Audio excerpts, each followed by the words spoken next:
Conservadorismo, um convite à grande tradição, Roger Scruton. O autor desta obra, Roger Scruton, dispensa maiores apresentações, é o ícone vivo do pensamento conservador e da filosofia. Escreveu obras como A Alma do Mundo e Como Ser um Conservador, dentre outros. Suas análises, respeitadas e admiradas em todo o mundo, perspassam temas como política moral, liberdade e as correntes ideológicas na sociedade atual. E não é diferente neste livro em particular, em que Scruton vai discutir a tradição conservadora diante dos desafios e pressupostos da vida moderna. E uma das coisas interessantes que o autor vai dizer logo no início do livro é que conservadorismo não é apenas e somente uma reflexão sobre a ordem política ou religiosa, ou mesmo uma questão de costumes ou tradições, mas uma fonte de ideias, uma força moral e intelectual que permeia todos os campos da vida humana, a arte, a literatura, a música, a discussão política e filosófica. E Scruton também vai separar o que chama de conservadorismo de costumes daquilo que é e representa de fato o pensamento conservador, pois para ele a ideia conservadora invoca algo mais grandioso do que apenas uma mera tradição cultural ou ideia moral. O legado filosófico do conservadorismo, vai dizer Scruton, é atemporal e se pronuncia a partir do próprio instinto dos seres humanos, uma vez que é a própria natureza humana que clama por ordem, estabilidade, segurança e felicidade. Nesse sentido, o conservadorismo não é uma ideia, um conceito, uma racionalização intelectual sobre alguma coisa, ou sobre um modo de viver, tal que se possa usar no momento e descartá-lo logo em seguida. Em vez disso, o conservadorismo nasce de uma condição biológica, social e só a partir daí de uma preconceituação política. Portanto, tratar o conservadorismo como meio ou pensamento político, ou até mesmo como método ou argumento filosófico, é negar e desconhecer a essência e raiz biológica do ser humano. E, para tanto, o pensamento conservador se fundamenta em certas características prementes ou naturais da própria condição humana, como, por exemplo, o sentimento de pertencimento social. E Roger Scruton vai destacar que coisas como paz, amor, segurança e vida familiar é um imperativo enraizado na biologia e nas necessidades da reprodução social. Segundo o autor e numerosa bibliografia, as utopias modernas imaginam e desejam um tipo de sociedade onde estas características da condição humana não existam, ou o que é impossível. Karl Marx, por exemplo, imaginou uma sociedade sem lei, politicamente falando. Lang imaginou uma sociedade sem família, e Sartre desejou uma sociedade sem fronteiras. E Roger Scruton vai dizer sobre isso que essas pessoas são incapazes de perceber a realidade e, portanto, jamais serão persuadidas por argumentos. Por outro lado, o conservadorismo é a tentativa de conservar a comunidade, não em cada um de seus aspectos e particularidades, uma vez que reformar faz parte da natureza humana, mas, contudo, conservar os aspectos que asseguram a sobrevivência a longo prazo. E a defesa do autor sobre isso é de que apenas a razão, como tentou fazer o iluminismo, não é capaz de ordenar a vida em comunidade, nem de implantar no cidadão as virtudes necessárias para a boa convivência coletiva. Segundo Scruton, precisamos de costumes e instituições que sejam fundadas em algo além da razão, para que se consiga a partir de então usar a razão com eficácia. Na perspectiva do autor, o conservadorismo, da forma e motivo como surgiu e se estabeleceu, foi em boa parte como medida restritiva ou freio ao liberalismo do tipo que se avançou na Europa no século XVIII, que culminou nas revoluções americana e francesa. Nesse sentido, o conservadorismo foi um tipo de hesitação às mudanças que pareciam desordenadas e caóticas na época, visto que tais revoluções pretendiam, nas palavras do próprio autor, derrubar a velha ordem e recriar tudo do zero. E tanto por isso, para se manter certo equilíbrio e ordem social, Thomas Jefferson, já em 1776, esboçou uma base teórica do que seria depois a Declaração da Independência dos Estados Unidos, ou a Constituição Americana de 1788. Scruton também vai ressaltar que, para Jefferson, assim como para os pais fundadores da nação americana, o conservadorismo nada mais é do que uma doutrina, filosofia e modos de vida cuja importância está em sua função precípua de inspirar e manter a continuidade e os costumes como condições necessárias para a criação bem-sucedida de uma sociedade livre e feliz e politicamente descentralizada. E a distinção clássica, porém determinante, já dessa época até agora, entre o conservadorismo dos pais fundadores e os liberais, é que o liberalismo, quanto visão política, foca-se na economia de mercado e no livre comércio, pautados na mobilidade e crescimento econômico, na produção, no lucro e no desenvolvimento comercial.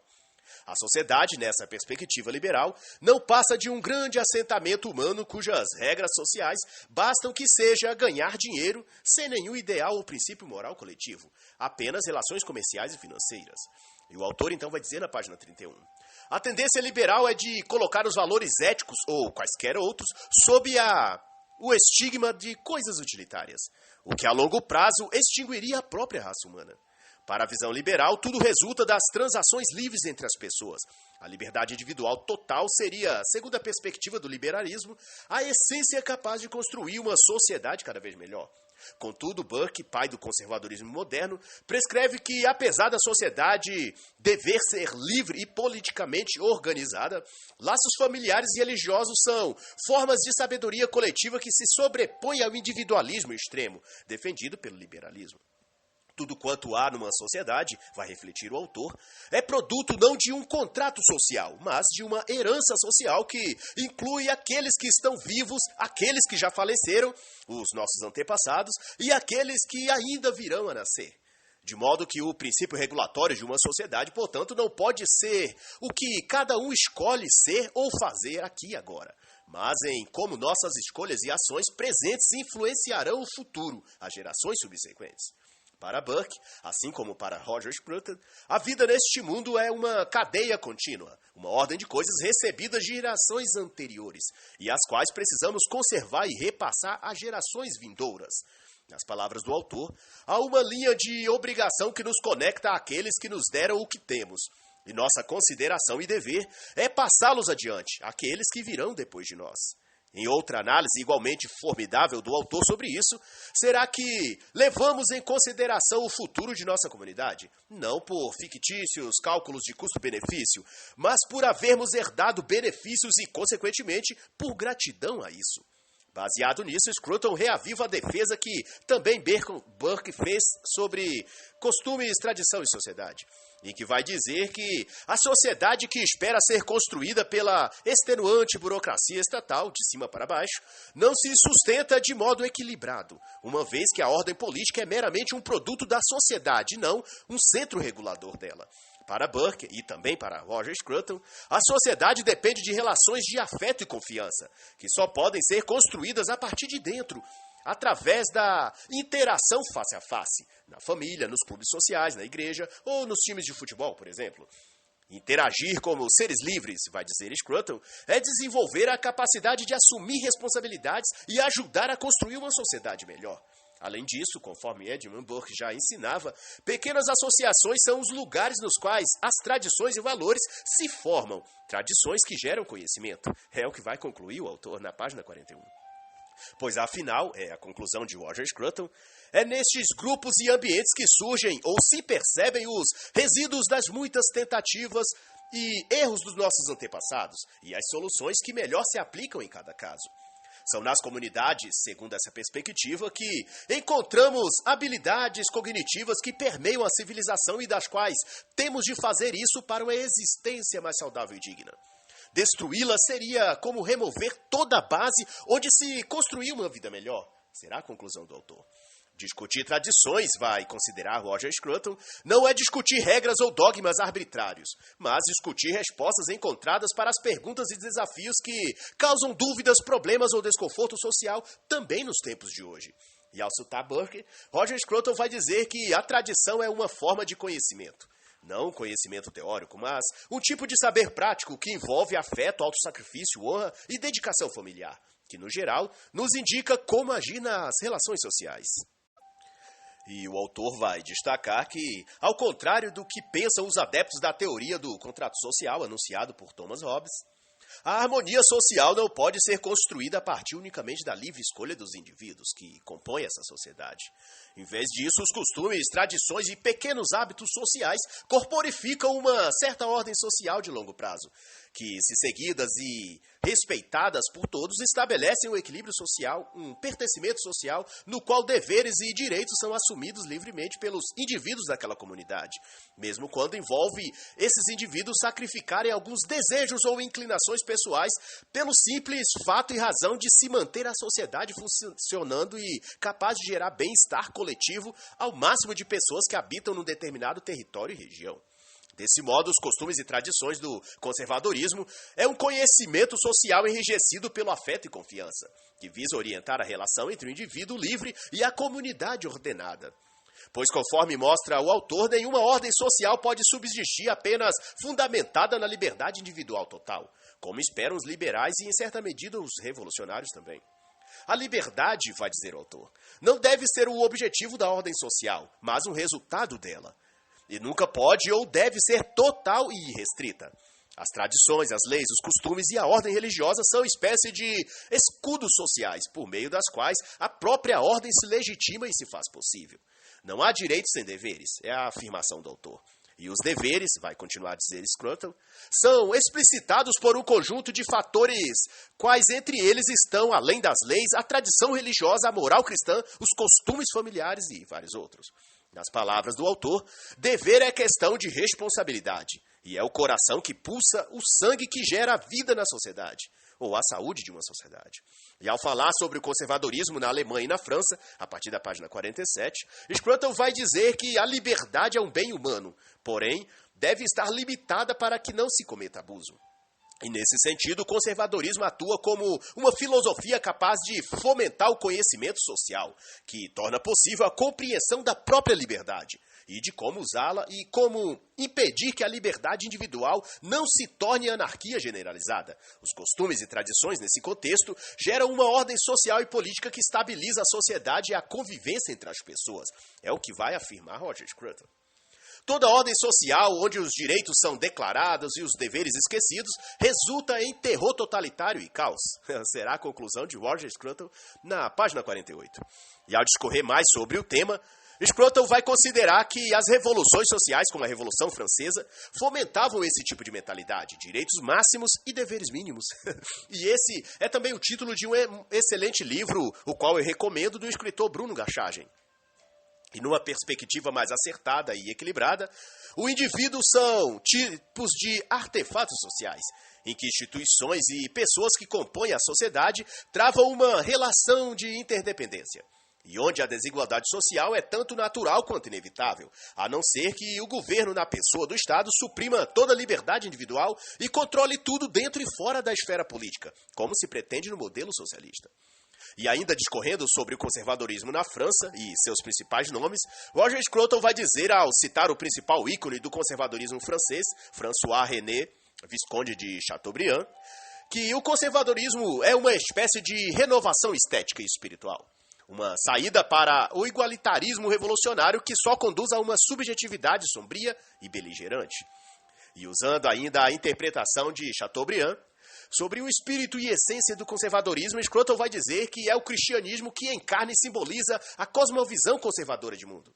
Ou seja, o conservadorismo utiliza a visão social da fé cristã, os costumes, as tradições e a conservação do patrimônio histórico-cultural, dentre outros. Tudo que é também defendido pelo cristianismo. E usando o pensamento de Tocqueville, em A Democracia na América, de 1835, o autor vai referenciar que a busca política pela igualdade, conforme prescreve a ideologia comunista, dá origem à perda da individualidade, da autoconfiança e da própria liberdade. E mais ainda, ele vai dizer também que a busca por uniformidade social fomenta uma cultura de ócio e destrói o conceito de honra e a própria ordem social. Por isso, está contra o conservadorismo em todos os seus aspectos e princípios. E no capítulo 4, Scruton vai falar sobre conservadorismo cultural. E a exemplo de outros escritores, vai discorrer sobre a tragédia social da visão progressista que se alastra na Europa e no mundo a partir do século XIX. E segundo o autor, foi a partir de então que o mundo e as sociedades, de modo geral, passou a estar dividida entre a ideia de que era preciso reformar tudo para se construir uma nova sociedade, e, do outro lado, um tipo de filosofia radical, em qual as premissas básicas se estruturavam num conceito e visão de liberdade total, exaltando a liberdade como um dogma moral. No primeiro caso, a visão reformista da sociedade pretendia a diminuição da liberdade individual, à custa de se construir um tipo de comunidade cooperativa, em termos mais simples e direto, uma sociedade organizada sob princípios socialistas ou marxistas. Seria então o positivismo, E no segundo caso, deu-se a promoção de um tipo de liberalismo utilitarista, em que tudo se justificava pela busca da felicidade. Nesse sentido, toda lei, todo tipo de moral e até a legislação deveria estar voltada à promoção da felicidade humana. E, via de regra, o expoente dessa cosmovisão de vida era Stuart Mill. E toda essa movimentação nos âmbitos político e social foi gerando uma determinada concepção de que a cultura seria o remédio contra a alienação da sociedade. Ou seja, o progresso humano só pode ser eficiente se impulsionado pela cultura. Porquanto, na visão desses filósofos, a cultura age em sintonia com os profundos instintos do povo. E, nas palavras do autor, a cultura é um mediador indispensável entre a lei e o sentimento social dos povos. E o autor vai ressaltar ainda que a ordem social de um povo, de uma sociedade ou nação, depende da estabilidade que há nessa sociedade. E o conservadorismo, em seu aspecto cultural, tende a querer manter ou restaurar aqueles elementos presentes na sociedade, tradições regionais, monumentos históricos, manifestações religiosas e hábitos familiares, que no decorrer do tempo mostraram-se eficazes em manter a ordem e a ligação social, afetiva, moral e mesmo jurídica nas relações entre as pessoas. Segundo o autor, esse repertório de noções e hábitos fazem parte de um conhecimento social antigo, que ao longo do tempo se provaram o melhor que existe para direcionar a sociedade ao bem e ao belo. Sem esse sentido de ordem e valor cultural que se manifesta através de monumentos, hábitos, costumes, tradições, tudo o que resta na sociedade é a anarquia. A conservação dessas práticas e condutas, vai ressaltar o autor, é o nutriente que sustenta a convivência pacífica e próspera entre os povos. O conservadorismo, portanto, dirá o autor, não é o meio ou forma de conservar coisas, mas de conservar um modo de vida que se manifesta e se torna possível por meio das coisas, que o conservadorismo conserva. E Roger Scruton vai distinguir bem que as coisas que o conservadorismo pretende preservar não se limite ou se define por elas próprias, pelas próprias coisas em si, pela estética apenas. Mas no caso de templos, praças, esculturas ou obras artísticas, a bem da verdade, o verdadeiro patrimônio do conservadorismo são as ideias e modos de vida que se expressa por meio dessas coisas. Nesse sentido, o conservadorismo cultural é uma forma e tipo de mentalidade e comportamento que visa, por meio do resgate das tradições e patrimônios históricos, dentre outros, acolher, preservar e manter a herança moral, cívica, de valores familiares e em todas as esferas da vida, que possam contribuir para como desenvolvimento saudável do ser humano como um todo.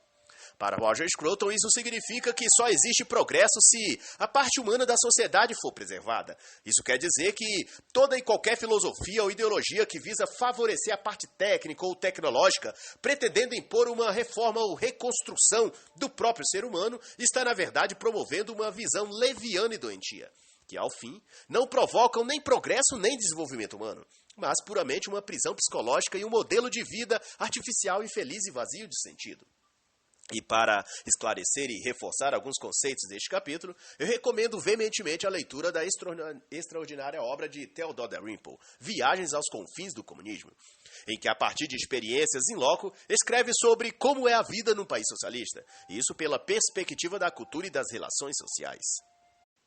E para exemplificar o tipo de visão e sociedade que propõe o progressismo, Scruton vai citar uma analogia de Chesterton em Os Hereges, em que uma babá, ao cuidar de uma criança e dar a ela uma comida amarga, ao constatar que a criança não comeria a refeição, em vez de jogar fora a comida e buscar uma nova, resolveu jogar fora a criança e exigiu uma criança nova. Da mesma forma, o que o progressismo pretende é jogar fora a humanidade e fazer surgir uma nova. E por isso mesmo se tenta remodelar as crianças com ideologia de gênero, aborto, liberação das drogas e tudo o que possa favorecer uma completa e definitiva lavagem cerebral para que as próximas gerações sejam compostas apenas de indivíduos não binários, cisgêneros, de gênero fluido e tudo aquilo que, no dizer dos promotores do novo mundo, significaria uma sociedade moderna e livre. Em amplo sentido, corresponde dizer que o conservadorismo, portanto, é uma tradição política, filosófica e cultural que visa impedir e combater estas coisas por meio da manutenção da estabilidade social e moral. E nesse escopo se destaca a virtude e o caráter como protagonistas desse movimento e conceito de conservadorismo. E ao falar sobre conservadorismo hoje, a partir da página 111, o autor vai dizer que no atual mundo intelectual o conservadorismo vive sob intensa e contínua guerra cultural. A ideologia de gênero, liberalismo, socialismo, politicamente correto, a mídia progressista e todo o establishment intelectual e político representam um esforço conjunto para destruir as escoras da sociedade, para usar um termo do próprio Roger Scruton. E, portanto, são esforços contra o movimento e perspectiva conservadora. E quanto à questão da mídia em luta contra os valores e ações do conservadorismo, e como os jornalistas espalham desdém sobre tudo que se refere à moral, à virtude e qualquer valor ético, religioso ou familiar, recomendo a excelente obra Parcialidade, como a imprensa distorce as notícias, de Bernard Goldberg. Outro importante destaque do autor será em dizer que o conservadorismo é e está pautado em princípios humanos inatos, que, portanto, está acima ou em prioridade na ordem das coisas ao Estado, às instituições econômicas ou a qualquer forma autoritária de poder. E invocando as melhores mentes do conservadorismo, como Russell Kirk, C.S. Lewis e Chesterton, Roger Scruton vai definir o conservadorismo como um legado espiritual e político e cultural guiado por um estado mental de lucidez, ordem e estabilidade a longo prazo. E Roger Scruton, ao citar Russell Kirk, vai dizer que os princípios que Kirk fundamentou para o conservadorismo são aquilo que de melhor existe para exemplificar o movimento e pensamento conservador. E para encerrar a análise desta obra e inspirar aqueles que almejam compreender o conservadorismo, cito os 10 princípios conservadores de Russell Kirk, dos quais, neste livro, Scruton cita apenas os primeiros 5. De todo modo, eu referencio os 10 pela importância do tema e para promover também o conhecimento no sentido geral. Número 1, a crença humana na ordem moral duradoura. Número 2, a adesão ao costume, às convenções e à continuidade. Número 3, crença no princípio do pré-estabelecimento. Número 4, adesão ao princípio da prudência. Número 5, atenção ao princípio da variedade. 6, autolimitação pelo princípio da imperfectibilidade. 7, crença de que propriedade e liberdade estão estreitamente ligados. 8, promoção da livre iniciativa, adesão e associação voluntária para fins pacíficos. 9, a consciência de que o poder e paixões humanas precisam ser contidas. 10, convicção de que estabilidade e mudança devem ser conciliadas e nunca andar separadas. E, por fim, encerro com as palavras do autor Roger Scruton na última página do livro, em que diz: minha opinião pessoal é que o conservadorismo é o ingrediente necessário de qualquer solução para os problemas emergentes, que deveria ser parte da educação dos políticos em todo o mundo. E assim encerra a obra Conservadorismo, um convite à grande tradição, de Roger Scruton.